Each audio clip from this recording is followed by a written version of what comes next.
First Lieutenant John Koch Blocher pressed himself low against the earth. The air around him filled with the concussive roar of tank fire and the sharp crack of small arms.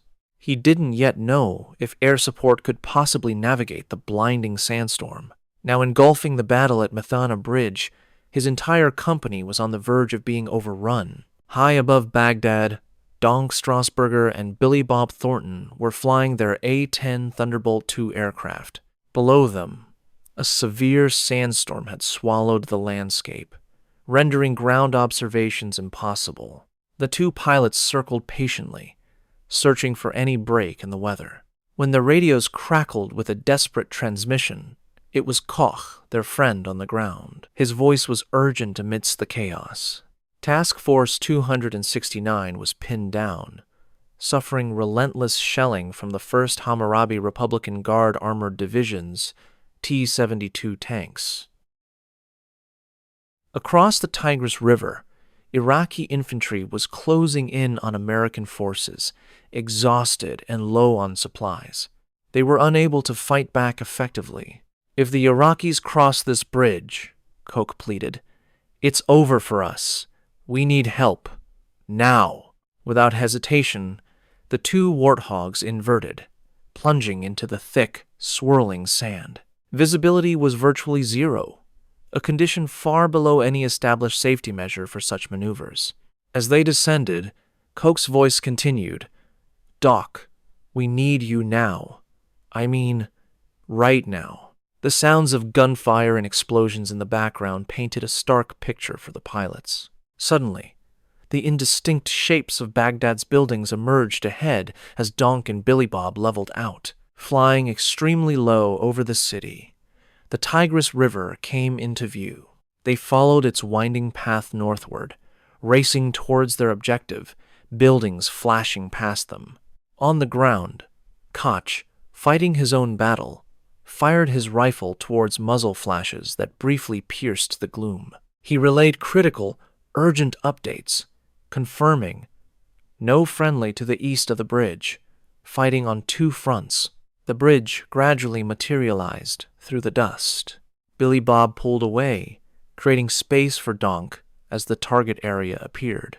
Donk surged forward, his jet engines roar, washing over the battlefield. He peered over his shoulder, seeking the enemy, but the ground dissolved into the storm. He needed to mark the target so Koch could confirm his position. Selecting smoke rockets, he lined up once more with the river and bridge. This time, the Iraqi anti-aircraft guns were ready. 23mm cannons erupted, sending columns of tracers arcing through the air. A burst narrowly missed his aircraft, but Donk pressed on. Aiming for the bridge's eastern base, he squeezed the trigger, but nothing happened. The rockets malfunctioned. "Damn it," he muttered. The bridge was approaching fast. Through the haze, he saw muzzle flashes from tanks and fleeting silhouettes of vehicles. Without smoke, rockets, or time to rethink, he released a string of flares, creating pyrotechnics. He pulled hard to the right, skimming just above the buildings. "We're getting AAA, and I do see the tank," he radioed. "Request clearance in when able." Even through the storm, Koch saw the flares in the distance. He knew Donk was on target. "Donk, you're clear to engage," he transmitted. Donk turned back, now armed with live ordnance.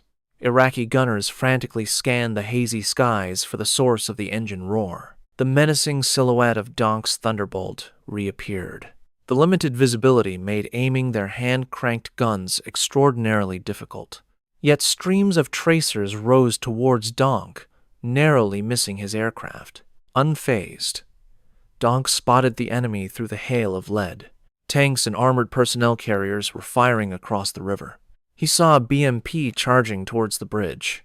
Donk fixed his reticle directly on the target and pulled the trigger. The GAU-8 cannon's distinct, powerful groan echoed across the battlefield, reducing the personnel carrier to twisted metal. Donk soared just above the enemy, pulling his nose up and turning west towards Allied lines. Pursued by pillars of anti-aircraft fire, Donk reported, "I have tanks on the circle, Bob." Suddenly, Donk's dashboard lit up with warning lights. He suspected a hit, pulling away from the immediate action, diagnosing his aircraft, testing controls, and checking systems. The plane flew normally, fuel levels were steady, and engines appeared healthy. The only problem: his drop-compensated reticle had vanished from his head-up display. He cleared the master alarm and attempted to reboot the ballistics computer, but it remained unresponsive. Running out of time, he directed his wingman to take his place. Billy Bob didn't hesitate, turning his A-10 down through the storm and lining up with the river. The battlefield became clearer amid the haze. He centered his crosshairs on his first target, a T-72 main battle tank. The tank was struck by a barrage of armor-piercing 30mm shells. Sparks flew, and within moments, fire erupted from its hatches. He soared above, escaping the enemy fire unscathed. "I got that sucker," Billy Bob called out. "Hez, right on the west edge of the circle, boss." Donk couldn't restore his computer, but he still had an old-school crosshair. His aim might be less precise, but problems below were pressing. He could deliver 3,900 rounds per minute. He had to try. Donk charged into the scene, tracers tearing past his canopy as several targets came into view. He aimed his analog crosshairs above them and pulled the trigger. The cannon vibrated into action, 30mm rounds tearing into the earth as he flew past. Billy Bob, meanwhile, raced south, down the river on his second pass. Finding no new targets, he fired a brief burst into the already burning tank before maneuvering. He spotted an anti-aircraft gun, supply trucks, and another T-72 firing across the river. Billy Bob was eager to eliminate the anti-aircraft guns. But any tank shell could devastate the American troops. The tanks had to be destroyed first. As Billy Bob prepared for another pass, Donk kept a close watch on his fuel levels. They were nearing bingo fuel, the minimum needed to return to the airfield. That calculation had been made before the mission's specifics were known. Donk knew they could push further. He rapidly calculated the distance to the nearest airbase, guiding his aircraft through the storm while crunching numbers in his head.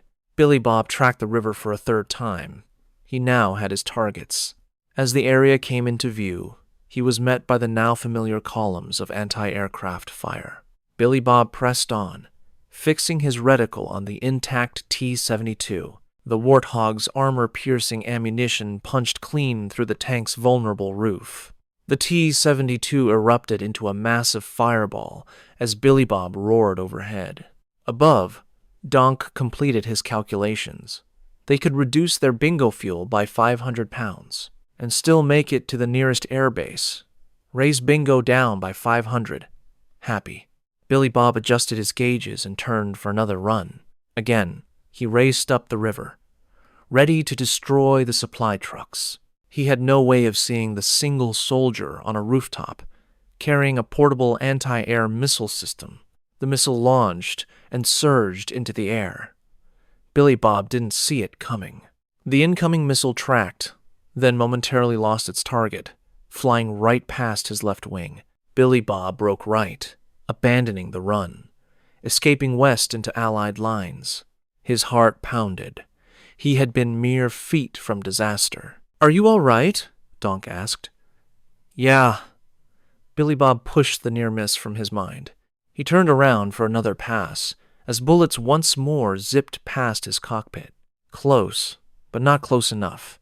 The supply trucks came into view, and he pulled the trigger. 30mm fire tore through them, their cargo bursting into flames as Billy Bob escaped the scene. "Got the trucks," he reported.